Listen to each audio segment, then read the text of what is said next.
Sebutkan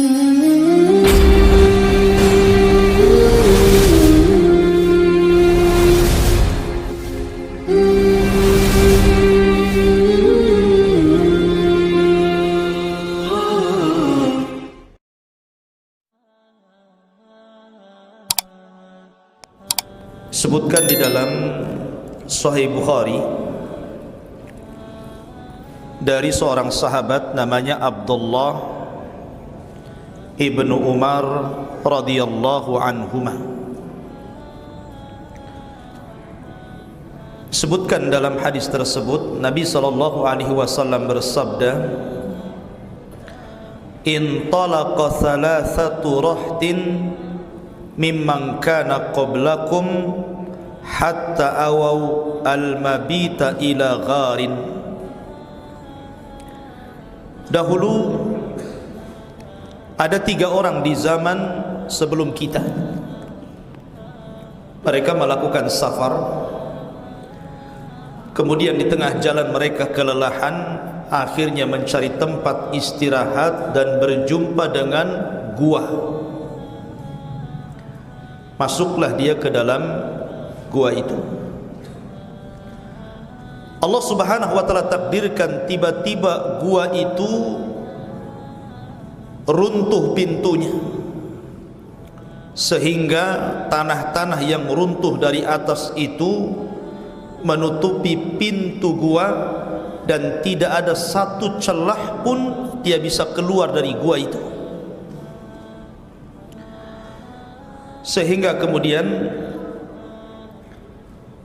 di antara mereka mengatakan, innahu la yunjikum min hadhihi sakhrati illa an tad'u Allaha bisalihi a'malikum.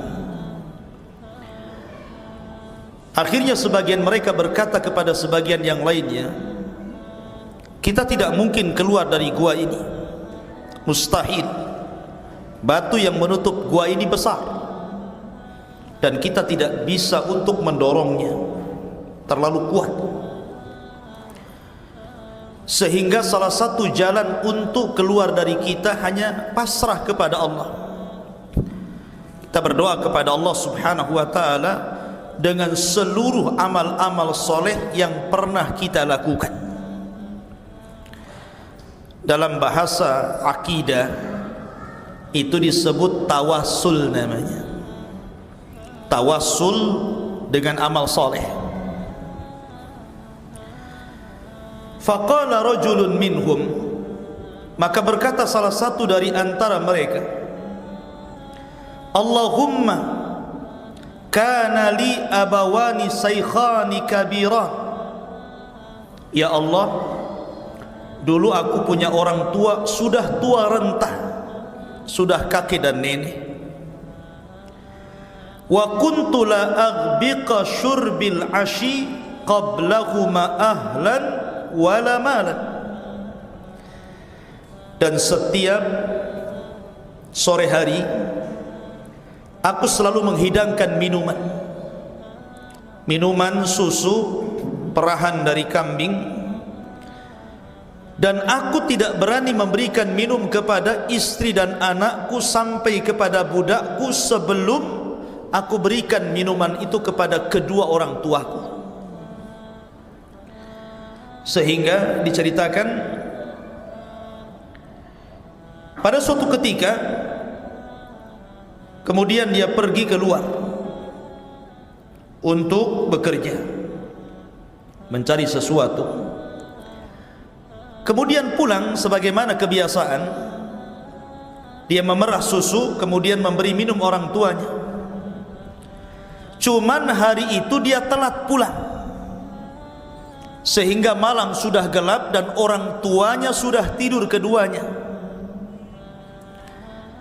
Akhirnya setelah dia bawa air susu itu, dia melihat kedua orang tuanya sedang tidur. Maka dia menunggu sampai terbangun keduanya. Padahal ketika itu anak dan istrinya juga belum makan.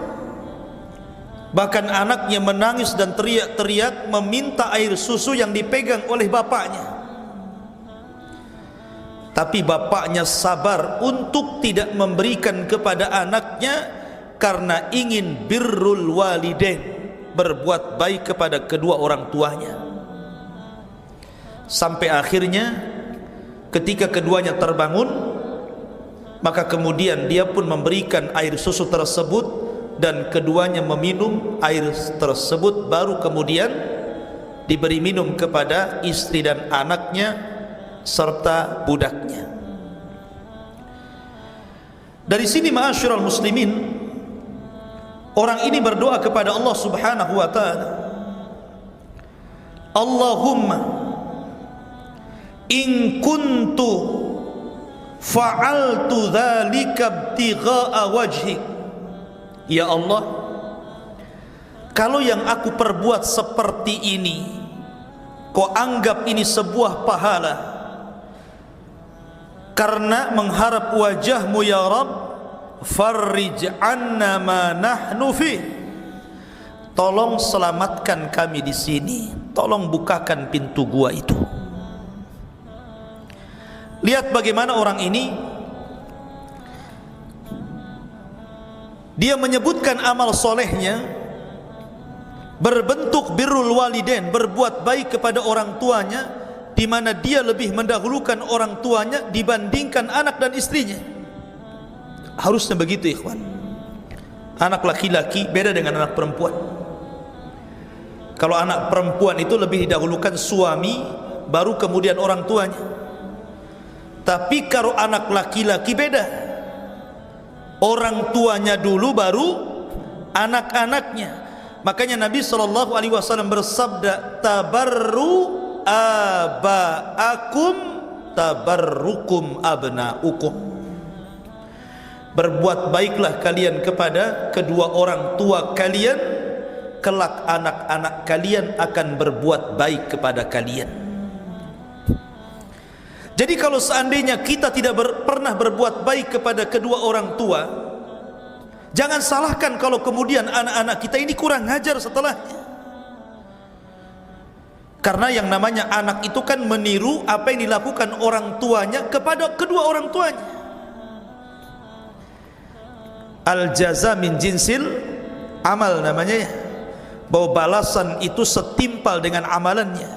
Jazaul ihsan ilal ihsan, balasan kebaikan ya kebaikan. Ma'asyiral muslimin yang dimuliakan Allah Azza wa Jalla, maka Nabi SAW kemudian mengatakan, fan farajat syai'an la yastati'una al-khuruj, tiba-tiba batu ini menggelinding, bergerak, tetapi hanya sedikit. Tetap saja orang-orang itu tidak bisa keluar, tapi cahaya dari luar sudah masuk ke dalam. Ini orang pertama. Kemudian orang yang kedua berdoa kepada Allah Subhanahu wa taala.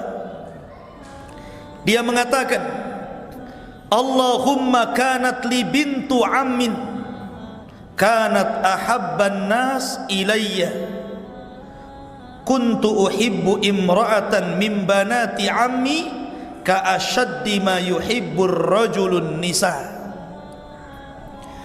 Dulu aku memiliki kerabat, salah satu putri daripada pamanku, orangnya cantik jelita, dan aku pun jatuh cinta kepadanya layaknya laki-laki yang jatuh cinta kepada seorang wanita. Fa'aradtuha an nafsiha famtana'at minni hatta alammat biha sanatan minas sinin faja'atni. Aku berusaha merayunya, merayu wanita itu, karena dia orang kaya. Berusaha merayu wanita itu, tetapi wanita itu menolaknya. Sampai akhirnya tahun berganti tahun, Allah takdirkan keluarga si wanita itu menjadi miskin, jatuh miskin. Ya, ceritanya, tiba-tiba wanita itu mendatangi laki-laki ini. Faqalat, dan dia mengatakan, la tanalu dzalika minha hatta tu'tiyaha mi'ata dinarin fasa'aitu fiha hatta jama'tuha. Maka dia mengatakan, wanita itu kepada laki-laki ini, kami sedang kesusahan,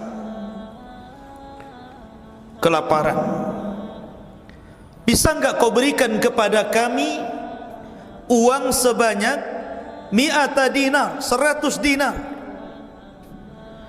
Kalau kau berikan uang itu kepada kami untuk kebutuhan hidup kami dan keluarga kami, terserah kau mau berbuat apa dengan diriku. Terpaksa akhirnya. Bagaimana pula harus menjual dirinya, ya, daripada mati kelaparan. Akhirnya kemudian fa'ataituha isyrina wa mi'ata dinar. Karena senangnya nih laki-laki ini dari dulu memang mengincar wanita itu. Tiba-tiba wanita itu datang, kemudian hanya meminta uang 100 dinar, dia boleh melakukan sesuatu kepada wanita itu. Maka dilebihkan, diberinya 120 dinar. Ambil. Maka wanita itu pun kemudian pulang dan mencukupi keluarganya, memberi makan keluarganya. Kemudian setelah itu balik lagi kepada anak muda itu. Lah ketika kemudian anak muda itu hampir mau berzina, sudah terbuka aurat keduanya. Namanya wanita ini kan bukan suka sama suka, dan bukan juga istrinya. Dia terpaksa melakukan itu kan karena sebuah hajat dan kebutuhan keluarganya. Akhirnya ketika hampir saja laki-laki ini hendak menzinaihinya, tiba-tiba wanita ini mengatakan, ittaqillah ya fulan, bertakwalah engkau kepada Allah, takut engkau kepada Allah. Maka kagetlah wanita laki-laki ini. Faqumtu wa taraktuha, aku pun bangkit dan meninggalkan wanita itu. Luar biasa. Kalau antum berada di posisi laki-laki itu, kira-kira bangkit meninggalkannya atau diteruskan?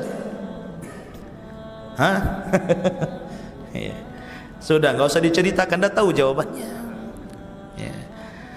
Tapi laki-laki ini betul-betul dia menjaga dirinya gitu kan. Dia tidak mau jatuh kepada kemaksiatan. Dia tinggalkan. Dan dia ikhlaskan seluruh uang yang sudah diberikannya. Tidak dianggap hutang lagi. Karena takut kepada Allah subhanahu wa ta'ala. Disitulah kemudian dia mengatakan, Allahumma in kuntu fa'altu ibtigha'a wajhik, ya Allah, jika yang kulakukan ini sebuah kebaikan, ada pahalanya karena mengharap wajahmu, fafraj anna ma nahnu fih, tolong bukakan, selamatkan kami dari gua yang gelap ini. Maka Nabi SAW mengatakan, fang farajat as-sakhratu fala yastati'unal khuruj. Tiba-tiba batu itu menggelinding lagi, agak besar lubangnya, tapi tetap tidak bisa keluar, ya.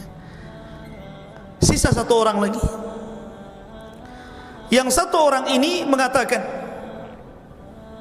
kata Nabi SAW, Allahumma inni ista'jartu ujara fa'a'taituhum ajrahum ghaira rajulin wahidin taraka alladhi lahu wa dhahab. Dulu aku punya kebun. Antum yang pengalaman punya kebun gitu kan. Terkadang seseorang itu kan membayar 1-2 orang untuk menjaga kebun, namanya tukang kebun. Entah nanam mangga, nanam cabai, nanam apalah. Tapi pada waktu panen kan tidak mungkin antum pakai 2 orang kan. Pasti akan memakai karyawan lebih.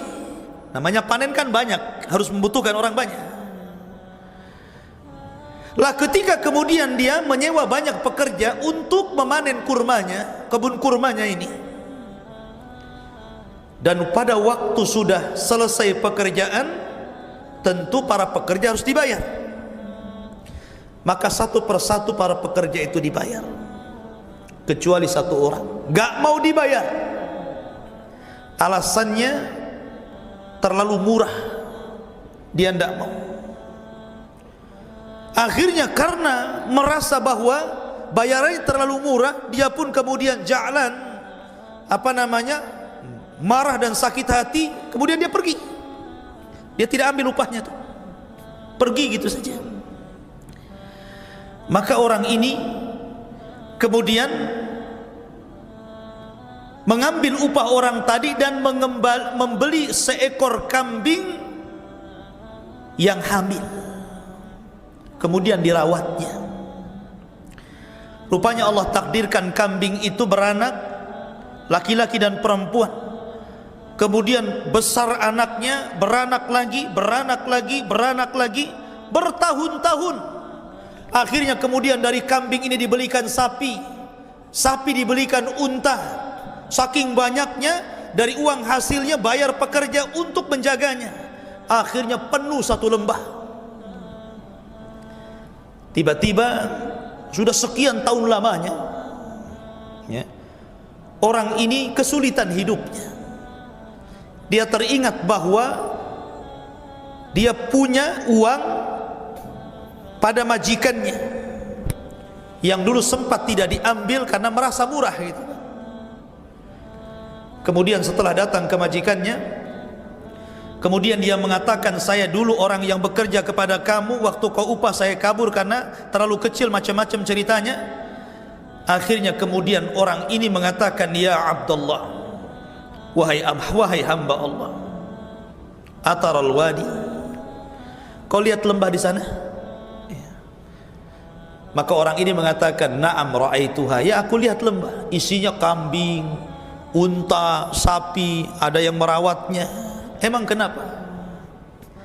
Maka orang ini mengatakan, itu semua hartamu, itu semua hartamu.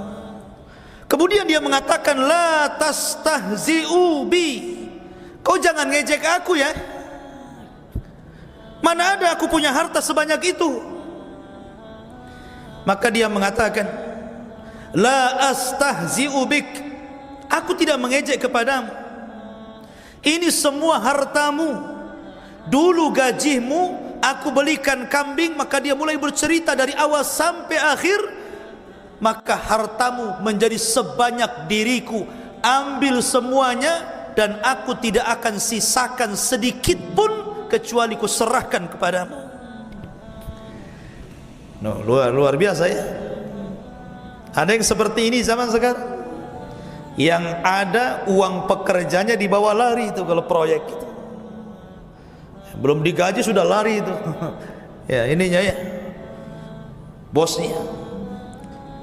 Lah akhirnya orang ini mengatakan, ya Rabb, in kuntu fa'altu dzalika ibtigha'a wajhi, kalau memang yang aku lakukan ini sebuah pahala mengharap wajahmu, fafruj anna ma nahnu fih, tolong selamatkan kami di sini. Tiba-tiba kata Rasul, fang farajatis sakhra fa kharaju yamshi, tiba-tiba batunya menggelinding habis, pintu gua terbuka dan mereka keluar dengan selamat. Lihat, di sini ada pelajaran besar, pentingnya melakukan amal saleh, pentingnya melakukan amal saleh. Kata Nabi SAW, la tahkiranna minal ma'rufi syai'an, jangan remehkan sekecil apapun kebaikan, walau antalqa akhaka biwajhin talqin, walaupun hanya lemparan senyum kepada saudaramu. Karena terkadang ikhwatu fiddin, amalan-amalan itu sangat dihajatkan ketika kita kesulitan, ketika kita dalam posisi oleh Allah Subhanahu wa taala diberikan bala, diberikan ujian, diberikan sakit, diberikan kefakiran, diberikan penyakit, dan begitu seterusnya, maka kita bisa gunakan amal-amal soleh itu untuk tawasul. Ya Rabb, dulu aku pernah sedekah sama orang tua yang ada di gubuk. Kalau memang ini sebuah pahala, ya Rabb, saya lagi kesulitan hari ini. Itu maksudnya. Tolong bantu aku. Karena terkadang ikhwatu fiddin, ada waktu-waktu tertentu di mana Allah Subhanahu wa taala menguji manusia itu pada taraf di mana kita tidak mungkin lepas dan menganggap ini semua kiamat. Wah, ini tidak bisa keluar saya dari sini. Saya kira orang pasti mengalami itu. Tidak mungkin antum tidak pernah mengalaminya. Pasti antum pernah mengalami keperitan hidup yang antum merasa keperitan itu rasanya kiamat. Rasanya kebingungan luar biasa, harus berbuat apa gitu kan. Lah saat-saat detik seperti itulah antum bisa bertawasul kepada Allah Subhanahu wa taala dengan amal soleh. Maka dengan itulah Allah Subhanahu wa taala semoga bisa menghilangkan kesulitan yang Allah Subhanahu wa taala jadikan ujian bagi kita semuanya.